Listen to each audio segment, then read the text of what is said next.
5-6 миллионға для себя қандай жақсы көлік алуға болады? Экономичный, практичный, жолда қалдырмайтын, бензин жемейтін, запчасть арзан, сатқан кезде бағасы түспейтін көліктер. Toyota Corolla 150 кузове 2010-нан 2013-ке дейін.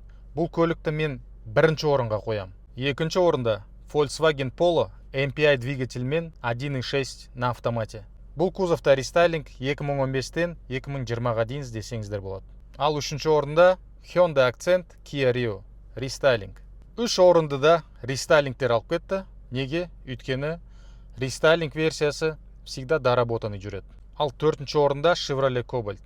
Маған ең ұнайтыны өте арзан запчасть. Бірақ көбісін пробегтер айналған, сол үшін обязательно тексеріп алу керек.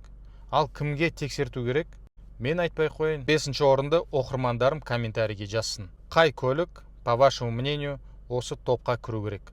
5-6 миллионға для себя экономичный, практичный, бензин жемейтін, жолда қалдырмайтын и сатқан кезде бағасы түспейтін көлік. Бұл видеоны өзіңізге сақтап қойыңыз. Болмаса көлік іздеп шаршап жүрген жақындарыңызға жіберіңіз. Ақ жол.